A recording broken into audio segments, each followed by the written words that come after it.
Engkau ku hargai.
Udah pengangkatan PNS belum?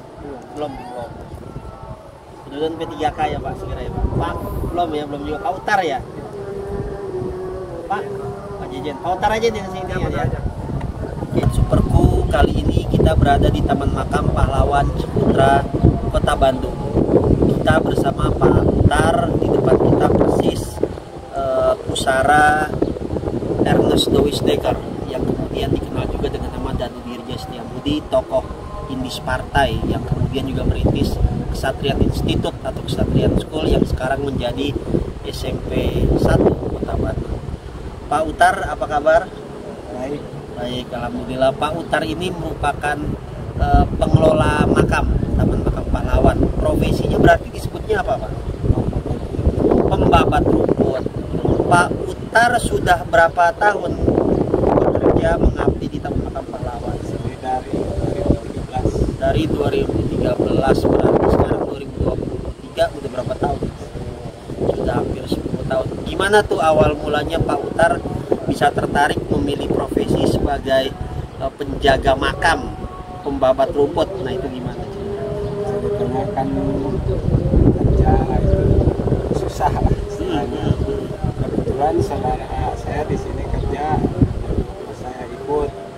Pertama-tama kan langsung digaji. Dia mah apa namanya, relawan. Paling dulu dikasih dari kementerian 3 bulan sekali 600 Honor itu ya? honor ya. 3 bulan sekali 600 Ya. Sekarang kondisinya masih sama atau lebih baik? Lebih baik, berarti berapa yang diperoleh setiap bulan? Alhamdulillah 3.300.000. Masuk honor Kategorinya honor, berarti yang bayar itu kementerian atau pemerintah daerah? daerah. Pemerintah daerah. Apa harapan Bapak, profesi Bapak, terutama dari sisi kesejahteraan dan juga perbaikan nasib ya? Itu apa harapan? Harapannya mudah-mudahan lebih baik lagi lah dari sekarang. Baik, 3 juta itu cukup? Ya, dicukup-cukupin Pak. Dicukup-cukupi. Kalau beban kerja yang Bapak peroleh itu apa? Lingkup pekerjaannya di makam ini Bapak lakukan apa saja dalam keseharian? Sehariannya paling babat rumput itu sama bersihin. Kebetulan ini pegangan sama saya, kalau saya bagian pegang Pak Bungis. Oh, Pak Bungis. Ya, disuruh sama kebetulan keluarganya sama itu menantunya di sana dimakamkan dekat sama Pak Bungis. Oh gitu. Ketika Bapak pertama kali bekerja di Taman Makam Pahlawan ini, apakah ada pembinaan atau pelatihan mengenai sejarah? Asal mula tempat, kemudian siapa saja yang dimakamkan? Belum. Lalu bagaimana Bapak mengenal lingkungan tempat Bapak bekerja? Sebab tempat ini kan tentu berkaitan dengan sejarah ya, Taman Makam Pahlawan. Apakah Bapak belajar sendiri, banyak bertanya, membaca buku, atau seperti apa?